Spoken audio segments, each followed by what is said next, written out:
They call it a hijack, the amygdala hijack. They say it shuts down your logical brain. I call it dramatic psycho-babble, where pop science meets Dunning-Kruger. It's hyperbolic BS, designed to shock and grab your attention. You may have encountered thrilling neuroscience like this on YouTube, or any of the others whose names I will keep out of my mouth. When you're stressed, your emotional amygdala hijacks your brain, shuts down your prefrontal cortex, and you can't think. There are even books about it. Look at this. Your brain during an amygdala hijack. You experience high emotions, your amygdala takes over your brain, and your prefrontal cortex and your hippocampus don't work. It's all mind-blowingly dramatic. It makes very catchy thumbnails, though. It's also completely wrong. Are you familiar with the Dunning-Kruger effect? That's a psychological pattern that when you've learned a little about something new, you're excited and you want to talk about it. If you speak with authority, you do that from the top of Mount Stupid. If you're lucky, though, that'll be followed by a reset and a process of enlightenment. If you're cynical, though, and you're a writer or maybe a content creator, you might just sling your BS at the fan because, well, we have to sell something, right?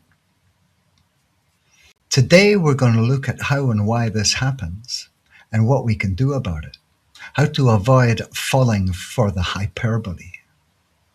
Back in 1995, psychologist Daniel Goleman used the term amygdala hijack to describe moments of panic.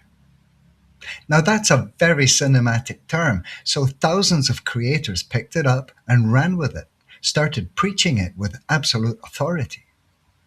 They'd locked themselves into a 30-year-old oversimplification, evidently unaware or ignoring how far real brain science has actually evolved. In 2022, two neuroscientists, Matthew Dixon and Dweck, published a paradigm-shifting paper in the Psychological Review. They blew up the old on-off switch model of the brain.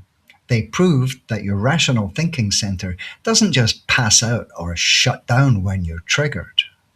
Instead of a violent takeover, Dixon and Dweck revealed a complex partnership. They call it the co-construction of intelligent decision-making. Your brain does not have an emotional caveman, the amygdala, fighting your intellectual self, the prefrontal cortex. There is no hijack. They work together in real time to calculate values and figure out your best next move. Here's how it actually works. Think of your amygdala not as a hijacker, but your scout in point position out front.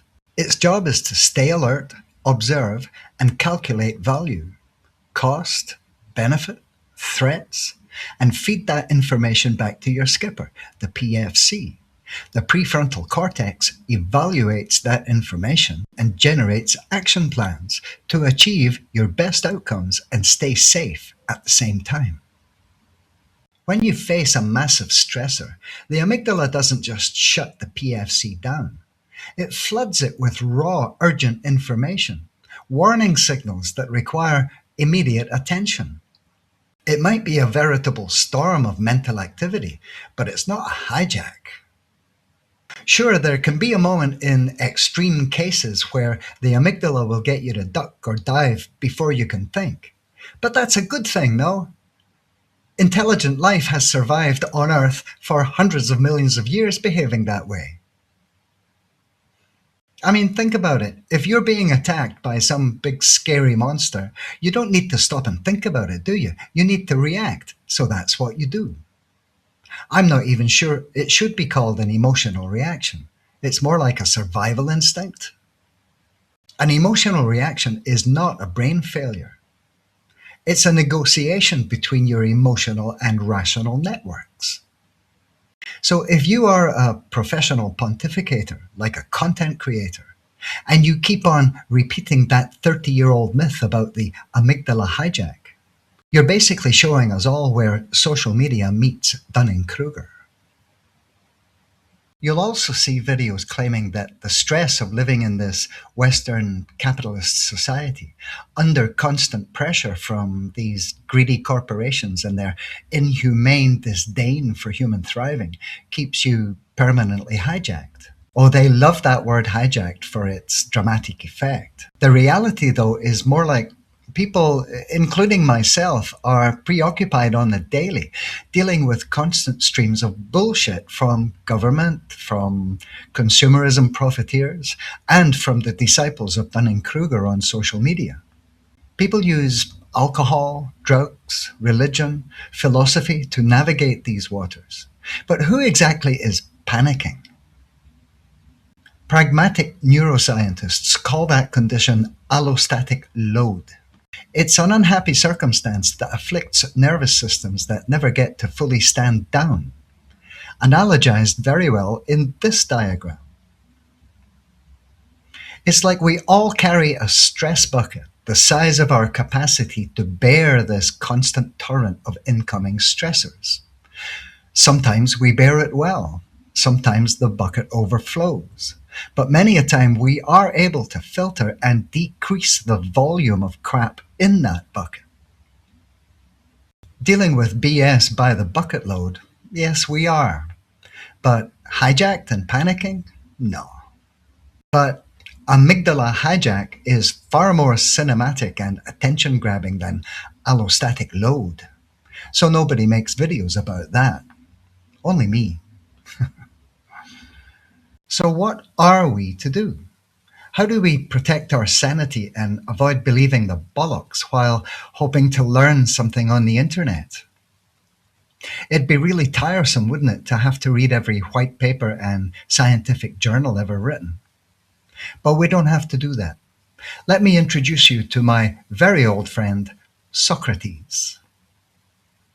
2,400 years ago, Socrates walked around in Athens, finding people who claimed with absolute certainty that they could always hit a nail right on the head. And he'd ask them questions, and he'd question their answers again and again, just to find out if their assertions could stand up to a rigorous questioning. Most of the time they could not. But through this process, positions could be modified, conclusions could be updated, and wisdom would emerge. So here's a Socratic filter that helps to separate fact from fiction. Ask, where did this info come from? Who tested that? And how did they test? And furthermore, ask who benefits if I believe this stuff. And beware of those thumbnails. YouTube Studio has a function that generates highly engaging, attention-grabbing images and blaring headlines that don't necessarily relate to exactly what's in the video. The internet rewards the loudest and most confident voices in the room. Algorithmic snake oil sells very well indeed. But true intellectual authority does not come from having a snappy, dramatic answer for everything. It comes from having the discipline to pause, to question your own assumptions, and admit when your knowledge has reached its limit.